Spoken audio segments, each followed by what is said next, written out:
This week on TGC News, the Purge is here, a new suppressor company, and a new high-end carry piece. I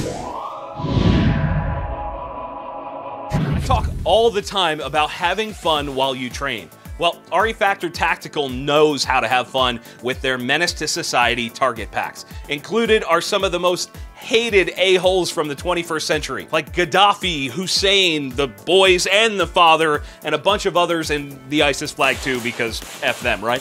Whether you're just out there running drills, or if you just want to shoot them in the face, a lot, the Menace to Society targets can help. To get 10% off your entire order, click the link in the description to head over to refactortactical.com and use the code TGC10.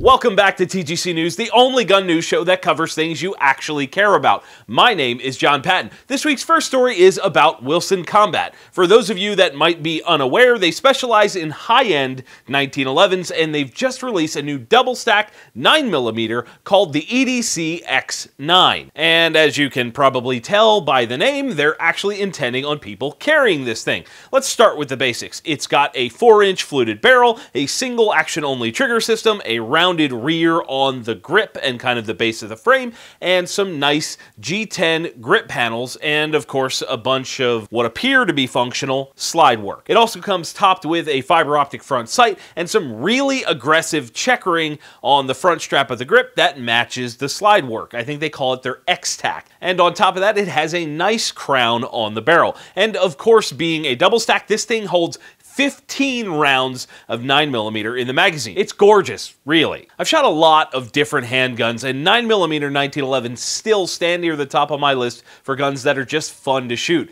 And being that this is made by one of the premier 1911 builders, I can imagine that it would fall right in line with that. However, the MSRP on the EDC X9 is $2,895. It's not surprising, but it's priced way out of reach for most people. Is the gun worth it? Probably. But a $600 brand new Glock 19 holds the same amount of the same ammo, and that is probably the way most of you guys are looking at it anyway. What does it do that an affordable carry gun doesn't? Well, I think the answer is that the fit, finish, and overall quality are on an entirely different level. But to sling out $3 grand for that privilege? I don't think so. I mean, I would let this thing hold my hand in public, so to speak, but I don't think that I could justify slinging that much money for a gun that I'm going to be wearing every day. It seems to me like it would be more of a, hey, check this out, this is a really nice gun I own, rather than something I would wear all the time. I don't know, maybe that's just some weird mental thing I have going on. It'll be really interesting to see how these high-end gun companies start to stack up as we enter one of the biggest slumps in the gun industry that we've seen in years. What do you guys think? Would you ever spend $3,000 on a carry gun, or would you just put that towards something else like ammo or training or, I don't know, gas for your car? Let me know down in the comments.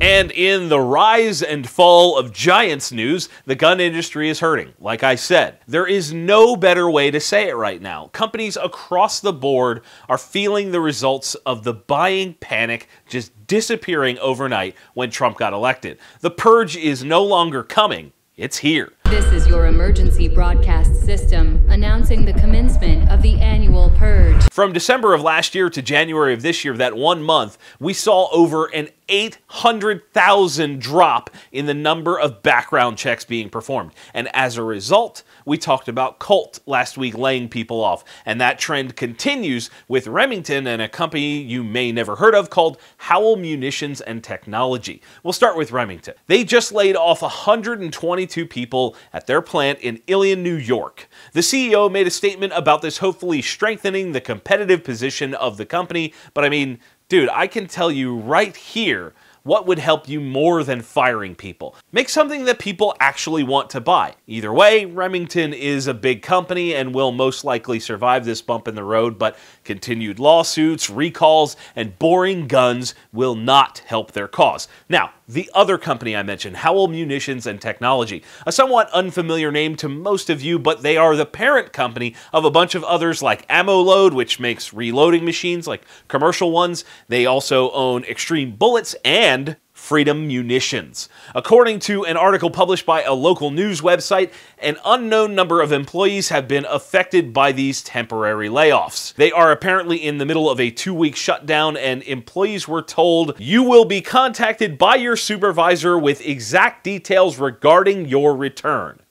Man, that does not feel good. I've been through this kind of stuff with a former employer of mine, and these situations never seem to end well. The reason for this? As they claim, a softening market. Like I said, guys, the industry is hurting. This is not shocking to me in any way. Now, how can companies survive? How can they power through this slump? Well, honestly, the companies out there that will survive have had to run well financially before, but now is the time to innovate. Now is the time to step out of the box and try something new to stand out. And on top of that, marketing. These companies will have to go out of their way to educate and win over customers to make sure that they buy the right brands, from their perspective, of course, when they go out and purchase things. No longer will companies be able to survive just by being on the shelf at a gun store or having a passive approach. It's just not going to work anymore. Side note, if you guys want me to dig deeper or go into more discussion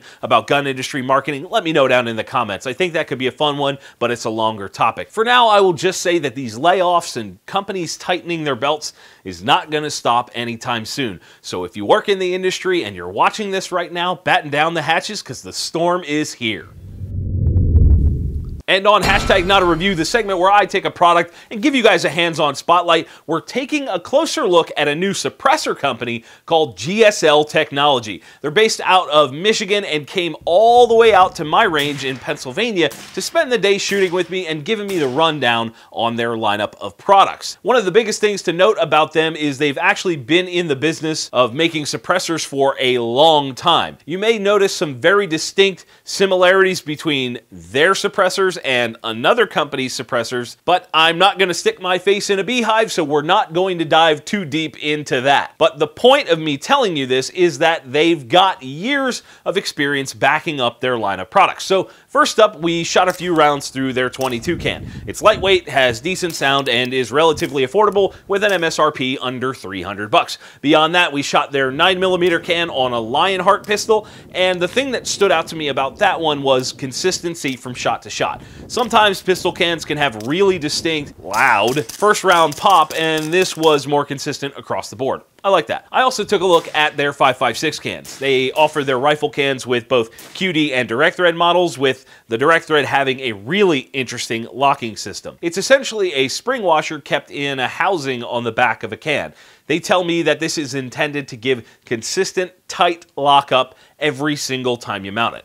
I've never heard of anything else like this on anybody else's cans, so I thought it was pretty interesting, and the implementation is simple. They also do a couple user serviceable cans in the 5.56 line, which utilizes an adapter for a 1/4-inch spanner. To be honest with you, I don't really see the point of something like that because rifle cans don't typically need to be cleaned out or anything, so that was a little curious to me. I guess if you had a baffle strike or something, that would be a great way to fix it. Beyond that, we have the 7.62 and 3.38 cans. The 7.62 models I tried out had decent tone, and the 3.38 was actually really impressive. I shot it without wearing any hearing protection and didn't notice any pain in my ears at all like you can get with some of those giant cans. It can happen. You know, when you shoot a big caliber, there's a lot of gas and a huge bullet going down range, and it can be a little bit uncomfortable. This was good to go. If I had a 3.38, this might be in the running to live on my gun. Now, the MSRP for the pistol cans hovers around the $800 mark. The rifle cans hover between the $800 and $1,000 mark. Overall, the GSL cans are pretty consistent with other cans on the market as far as value goes, and because they're new but not new to making cans,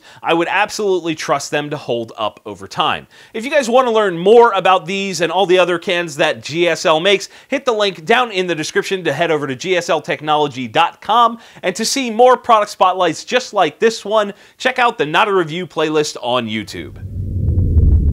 This week's friendly fire question is from Ron Reed Jr., who messaged me via theguncollective.com, and he asks, Do you think with the modern advances in ammunition like the Extreme Defender bullet from Underwood and the super fast, super light bullet from Civil Defense that the FBI ballistics protocol is out of date for newer ammo? This is a really interesting question. The base of the answer is sort of. I don't think the entire thing is obsolete, but I do think that the interpretation of the results in gel with some of the newer ammo is an out-of-date way of thinking. I would have to get with a proper ballistician for this, but I've seen those Lehigh and Underwood bullets do far more in real flesh than they did in gel, which is just kind of really interesting. You know, a lot of people base things around gel, but the real-life things are actually better, in my experience with those bullets. Not only that, but I've heard the argument that a temporary stretch cavity in a pistol cartridge doesn't matter. But the basis for that argument is from a paper that was published back in the 80s. And my question to an actual expert would be that the target doesn't have a bias to a certain weapon that the round was fired from, so how can a claim like that be made if the temporary stretch cavity exists at all,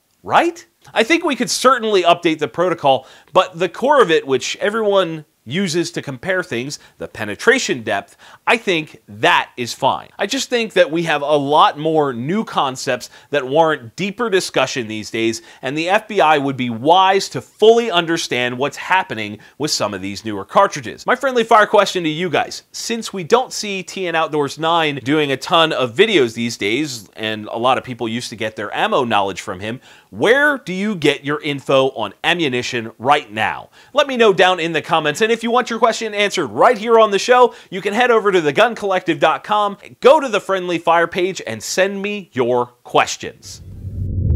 Tac-Pack offers some of the highest quality tactical and EDC gear in a monthly package shipped right to your door. They aren't focused on sending you a bunch of crap. They want to make sure that you get gear you will actually use, featuring things like knives, tourniquets, multi-tools, AR-15 parts, and survival gear. Tac-Pack is bound to have gear that you're going to love. If you order right now, you can get either a free hat or a free multi-tool by using the code TGC hat or TGC tool at tacpack.com.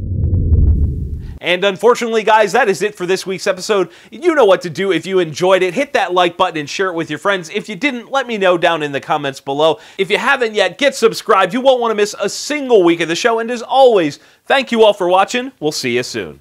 The shirts worn in today's episode of TGC News were provided by Patriot Patch Company. Click the link in the description to learn more.